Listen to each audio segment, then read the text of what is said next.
நகரத்துல இருந்து ரொம்ப தூரம் தள்ளி இருந்த காடு அது. சோனா குருவி அந்த காட்டுல பூ வியாபாரம் செஞ்சு தன்னோட குடும்பத்தை காப்பாத்திக்கிட்டு இருந்தது. பூ வாங்குங்கம்மா, பூ பூ வாங்குங்கம்மா, பூ.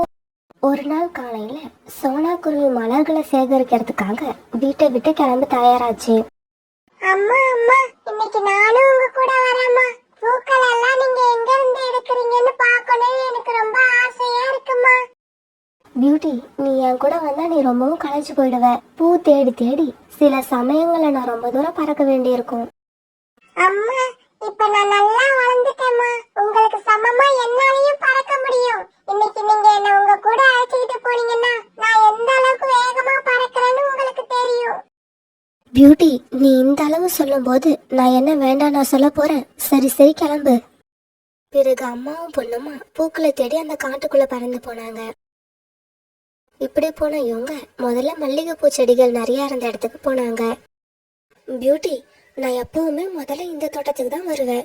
ஏன்னா இங்க மலர்கள் இல்லாததால இருக்காது.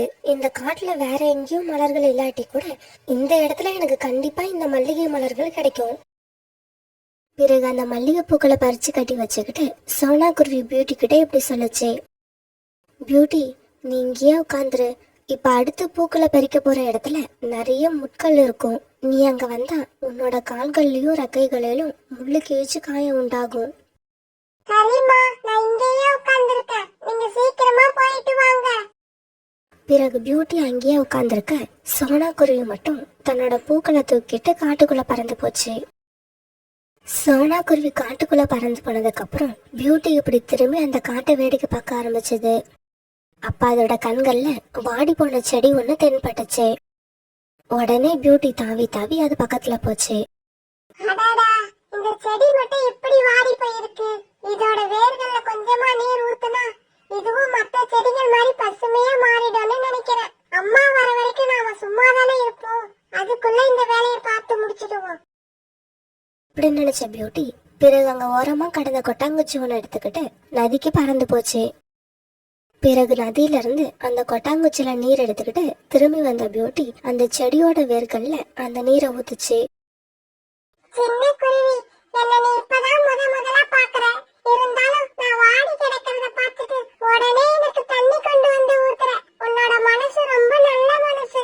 எப்பவும் அடுத்தவங்களுக்கு இதே மாதிரி உதவி செஞ்சுக்கிட்டே இரு. சரி அக்கா, இந்த விஷயத்தையெல்லாம் நீங்க எனக்கு சொல்றதுக்கு முன்னாடியே எங்க அம்மா எனக்கு சொல்லி கொடுத்திருக்காங்க. அதனால எனக்கு சந்தர்ப்பம் கிடைக்கிறப்பெல்லாம் நான் மத்தவங்களுக்கு உதவி செஞ்சுக்கிட்டே இருப்பேன். பிறகு கொஞ்ச நேரத்துல எல்லாம் சோனா குருவி ரோஜா மரங்களை பறிச்சுக்கிட்டு காட்டுக்குள்ள இருந்து திரும்பி வந்தது. இப்படி வந்த சோனா குருவி தன்னோட பொண்ணு பியூட்டிய கூப்பிட்டுக்கிட்டு பூ விற்கிறதுக்காக பறந்து போச்சு. பூ வாங்குங்கம்மா, பூ பூ வாங்குங்கம்மா, பூ புத்தம் புது பூமா, வாங்கி பாருங்க, இதோட வாசத்தை பாருங்க. இந்த சத்தத்தை கேட்ட ஜம்ஜம் பறவை பிறகு அங்க வந்தது. சோனோ, இன்னைக்கு என் பையனுக்கு பர்த்டே. அவனுக்கு வாழ்த்து சொல்றப்ப கொடுக்கற மாதிரி ரோஸ் பொக்கே ஒண்ணு கொடு. பிறகு அந்த பொக்கேவுக்கான உள்ள பணத்தை சோனா குருவியிட கொடுத்த ஜம்ஜம் பறவை பொக்கேவை எடுத்துக்கிட்டு பறந்து போச்சு. சோனா, எனக்கும் ராணிக்கும் திருமணமாகி இன்னையோட 1 வருஷம் முடிஞ்சு 2வது வருஷம் ஆரம்பிக்குது. இந்த நாளை நாங்க சந்தோஷமா கொண்டாட போறோம். அதனால இன்னைக்கு ராணிக்கு கொடுக்கற மாதிரி மல்லிகைப்பூ கொடு. நீ கொடுக்கற பூவை பார்த்த உடனேயே ராணி சந்தோஷமாகணும். புறானா, பெண்கள் பொதுவா பூவை பார்த்தாலே சந்தோஷப்படுவாங்க. அதுலயும் இந்த மல்லிகை பூவை பார்த்தா உங்க மனைவி ராணி கண்டிப்பா சந்தோஷமாவாங்க. சோனா குருவியோட பேச்சை கேட்டா புறா பிறகு மல்லிகை பூவை பணம் கொடுத்து வாங்கிட்டு போச்சு. இதே மாதிரி அன்னைக்கு சாயங்காலத்துக்குள்ள சோனா குருவி தாங்கிட்ட இருந்த எல்லா பூவையும் வித்துருச்சு. பியூட்டி, நல்ல வேலை, இன்னைக்கு நம்ம உட்கார்ந்த இடத்துலயே எல்லா பூவும் வித்துட்டோம். ஒவ்வொரு நாள் நீங்க விற்பனையாங்கன்னா அம்மா இந்த பூவை தூக்கிட்டு இந்த காட்டில சுத்தி சுத்தி வருவேன். என்ன பியூட்டி, அம்மா கூட இன்னைக்கு பூ வியாபாரத்துக்கு வந்தியே, இந்த அனுபவம் எப்படி இருந்தது உனக்கு? அம்மா, உண்மையை சொல்லணும்னா இன்னைக்கு நான் பறந்து பறந்து களைச்சு போயிட்டேன். உடம்பெல்லாம் ரொம்ப வலிக்குது. அம்மா, உண்மையை சொல்லுங்க, நீங்களும் களைச்சு போயிட்டீங்க தானே? பியூட்டி, அம்மாவுக்கும் அப்பப்போ உடல் ரொம்ப களைச்சுதான் போகும். அம்மா அப்ப எல்லாம் உன்னதான் நினைப்பேன். பியூட்டிக்காக தான் நம்ம இப்படி கஷ்டப்படுறோங்கிற நினப்பு வந்ததும் என்னோட உடம்புல உள்ள களைப்பு எல்லாம் பறந்து போயிடும். அம்மா, நான் இன்னும் கொஞ்சம் பெரியவளா வளர்ந்ததுக்கு அப்புறம் உங்களை எந்த வேலையும் செய்ய விட மாட்டேன். எல்லா வேலையும் நானே செய்வேன். இப்ப நான் வீட்ல இருக்கிற மாதிரி அப்ப நீங்க வீட்லயே இருக்கணும். சோனா குருவியும் அது பொண்ணு பியூட்டியும் அப்படி பேசிக்கிட்டு இருந்தாங்க. அப்படியே தூங்கிட்டாங்க. மறுநாள் பொழுது விடிஞ்சிச்சு. வழக்கம் போல சோனா குருவி தன்னோட கூடைய தூக்கிட்டு பூக்களை சேகரிக்க மலைப்பகுதியை நோக்கி பறந்து போச்சு. இப்படி போன சோனா குருவி பூக்களை சேகரிச்சுக்கிட்டு இருக்கும்போது அங்க இருந்த கழுகு ஒண்ணு சோனா குருவிய பாத்துருச்சு. ஓஹோ, இந்த குருவி தானா அது? தினமும் நம்ம பகுதியில தைரியமா ஒரு குருவி வந்து பூக்களை பறிச்சுக்கிட்டு போகுதுன்னு கேள்விப்பட்டேன். அது இந்த குருவி தான் போல இருக்கு. சரி சரி, இன்னைக்கான வேட்டைய இந்த குருவில இருந்து ஸ்டார்ட் பண்ணுவோம். இப்படி நினைச்ச கழுகு சோனா குருவி மேல பாய்ச்சி அதை கொல்ல ஆரம்பிச்சது. பாவம் சோனா குருவி அந்த கழுகை எதிர்த்து சோனா குருவியால ஒண்ணுமே பண்ண முடியல. இந்த சமயத்துலதான் உணவு தேட வந்த காலுக்காகவும் கோரிக்காகவும் சோனா குருவியோட சத்தத்தை கேட்டுட்டு அங்க பறந்து வந்தாங்க. காலுஜி, அங்க பாருங்க, சோனாவை ஏதோ ஒரு பறவை போட்டு அடிச்சுக்கிட்டு இருக்கு. கோரி, சோனா குருவி அட்டாக் பண்றது வேற யாரும் இல்ல, கழுகு அக்கா. இப்ப நம்மளால எதுவுமே பண்ண முடியாது. என்ன எதுவுமே பண்ண முடியாது? நீங்க கொஞ்ச நேரம் பேசாம இருங்க. இப்ப இந்த கழுதை நான் எப்படி ஓட விடுறேன்னு பாருங்க. கழுகக்கா, கழுகக்கா, நான் சொல்றதை கேளுங்க. உங்களோட குழந்தைங்க 2 பேரையும் உங்க கூட்டுக்கும் பக்கத்துல உள்ள மலைப்பாம்பு வந்து விழுங்க பாக்குது. சீக்கிரம் போனாதான் நீங்க உங்க குழந்தைங்களை காப்பாத்தலாம். கோரி சொன்னதை கேட்ட அந்த கழுகு அப்படியே அதிர்ச்சி ஆயிடுச்சு. என்னது? என்னோட குழந்தைங்களுக்கு பாம்பால ஆபத்தா?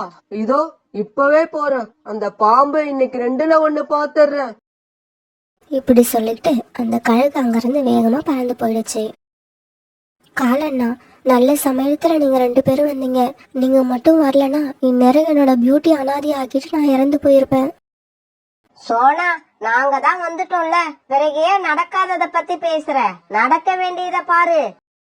கோரி அக்கா, நீங்க சொன்னது உண்மையா? பாம்பால அந்த கழுகோட குழந்தைங்களுக்கு ஆபத்து வந்துச்சா? அட, நீ வேற சோனா, அப்படியெல்லாம் எதுவும் இல்ல. அந்த சமயத்துல எனக்கு அதுதான் வாயில வந்துச்சு, அப்படியே சொல்லிட்டேன். அதை கேட்டுட்டு கழுகு உன்னை விட்டுட்டு பறந்து போயிடுச்சு. அப்படியா? ஐயோ, நீங்க சொன்னது பொய்ன்னு தெரிஞ்சு அந்த கழுகால உங்களுக்கு ஏதாவது ஆபத்து வந்துருச்சுனா? சோனா, அந்த கழுகு அதிகபட்சமா எங்களை என்ன செஞ்சிட போகுது? பாக்குற இடத்துல 4 அடி அடிக்கும், அவ்வளவுதானே. கெட்ட காரியம் பண்ணி எவ்வளவோ அடி வாங்கின நாங்க ஒரு நல்ல காரியம் பண்ணி இப்படி அடி வாங்கறதுல தப்பே இல்ல. சரி சோனா, உன்னோட ரெக்கையில இப்படி பலமா அடிபட்டு இருக்கு. உன்னால இப்ப பறக்க முடியுமா? இல்ல கோரி அக்கா, என்னால பறக்க முடியாது. என்னை தயவு செய்து கொஞ்சம் வீட்டுல கொண்டு போய் விட்டுருங்க. சோனா குருவி இப்படி சொன்னதுக்கு அப்புறம் பிறகு காலுக்காகவும் கோரிக்காகவும் சோனா குருவியை தூக்கிட்டு போய் அதோட வீட்டுல விட்டாங்க. தன்னோட அம்மாவை இப்படி காகங்கள் தூக்கிட்டு வந்து வீட்டுல விட்டதை பார்த்த பியூட்டி ரொம்பவும் பயந்து போயிடுச்சு. அம்மா, அம்மா, என்னமாச்சு உங்களுக்கு? உங்க ரெக்கையில இருந்து ஏன் இவ்வளவு ரத்தம் வருது? பியூட்டி, நீ பயப்படுற அளவுக்கு ஒன்றும் இல்லை. அம்மாவோட ரெக்கைகளை லேசா காயம்தான் உண்டாயிருக்கு. 1 வாரத்துக்குள்ள இந்த காயம் சரியா போயிடும். சோனா, உன்னோட ரெக்கைகள்ல பட்ட காயம் ஆறதுக்குள்ள பறக்கறதுக்கு நீ முயற்சி பண்ணாத. அப்படி செஞ்சின்னா காயங்கள் சீக்கிரமா ஆறாது. ஆமா சோனா, நீ 1 வாரத்துக்கு பூ விக்கிறதுக்காக வெளியில போகாத. வீட்லயே இருந்து நல்லா ரெஸ்ட் எடுத்துக்க. இப்படி சொன்ன காலுக்காகவும் கோரிக்காகவும் பிறகு சோனா குருவி வீட்டை விட்டு பறந்து போனாங்க. பியூட்டி, இன்னைக்கு அம்மாவை முன்னால உயிரோட இருக்கன்னா அதுக்கு இந்த காலுக்காகவும் கோரிக்காகவும் தான் காரணம்.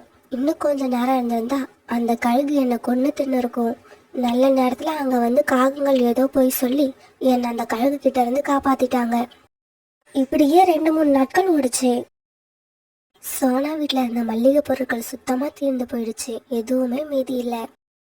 அம்மா, நான் இப்படியே வீட்ல உட்கார்ந்து இருக்கிறது எனக்கு என்னவோ நல்லதா படல. இன்னைக்கு நான் போய் பூவை பறிச்சு பூ வியாபாரம் பண்ண போறேன். பியூட்டி, உனக்கு ரொம்ப சின்ன வயசு. இந்த வயசுல நீ போய் பூ பறிச்சு வியாபாரம் பண்ணணும்னு நினைக்கிறது எல்லாம் நடக்காத காரியம். அம்மா, என் மேல நம்பிக்கை வைங்க. என்னால முடியும்னு நினைங்க. நீங்க சம்மதிச்சீங்கன்னா இதை என்னால செய்ய முடியுங்கிற நம்பிக்கை எனக்கு இருக்கு. இப்படி என்னவெல்லாமோ பேசி பியூட்டி தன்னோட அம்மா கிட்ட இருந்து சம்மதத்தை வாங்கிடுச்சு. பிறகு பூக்களை பறிச்சு சேகரிக்க மலைப்பகுதியை நோக்கி பறந்து போச்சு. ஆனா பியூட்டி ரொம்பவும் பாவம். கடந்த 2 நாட்களா மழை பெஞ்சு காத்தடிச்சதால காட்டுல உள்ள எல்லா பூக்களும் கீழே உதிர்ந்து போய் கிடந்தது. பியூட்டியும் கூட தூக்கிட்டு அந்த காடு பூரா சுத்தி பார்த்தது. எங்கேயுமே அதுக்கு பூக்கள் கிடைக்கவே இல்லை. அதனால ரொம்பவும் வருத்தப்பட்ட பியூட்டி ஒரு இடத்துல உட்காந்து தன்னையும் அறியாம அழுதுகிட்டு இருந்தது. அம்மாவுக்கு உதவி செய்யலாம்னு முதலா இன்னைக்குதான் வீட்டை விட்டு பூ விற்பனை பண்றதுக்கு வெளியில கிளம்பி வந்தேன். இந்த முதல் நாளே எனக்கு எந்த பூக்களுமே கிடைக்கல.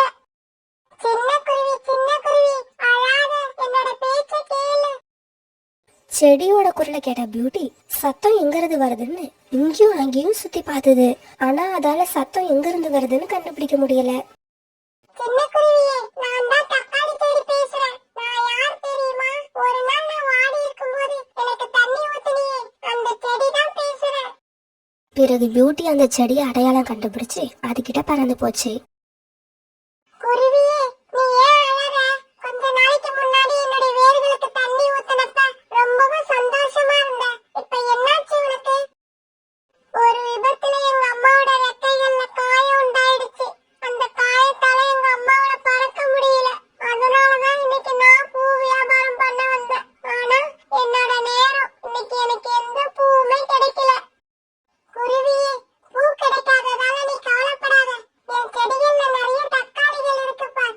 இத உன்னோட கூடையில பறிச்சு வச்சுக்க. பிறகு மார்க்கெட்டுக்கு போய் தக்காளி வியாபாரம் பண்ணு. அப்புறம் பாரு, உங்க அம்மா பூ வித்து கொண்டு வர பணத்தை விட 4-5 மடங்கு அதிகமா உன்கிட்ட பணம் சேரும். நீ எனக்கு செஞ்ச உதவிக்கு நான் காட்டுற நன்றி கடை இது. அப்புறம் ஒரு விஷயம், நீ பறிக்க என்னோட செடிகள்ல இருந்து தக்காளி வந்துகிட்டே இருக்கும்.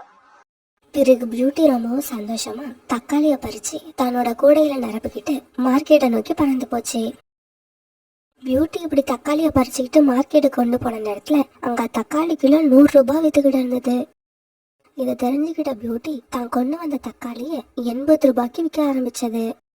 தக்காளி 1 கிலோ 80 ரூபாய். தக்காளி 1 கிலோ 80 ரூபாய். பியூட்டியோட இந்த குரலை கேட்ட எல்லா பறவைகளும் இப்போ பியூட்டிய வந்து சூழ்ந்துக்கிட்டாங்க. எடுத்துக்கிட்டு போன தக்காளி கண்ணை மூடி கண்ணை திறக்கிறதுக்குள்ள விற்பனை ஆயிடுச்சு. பிறகு இன்னொரு தடவை இந்த மாதிரி தக்காளியை பறிச்சுக்கிட்டு போன பியூட்டி அந்த தக்காளியும் விற்பனை பண்ணி பணத்தை எடுத்துட்டு தன்னோட வீட்டுக்கு பறந்து போச்சு.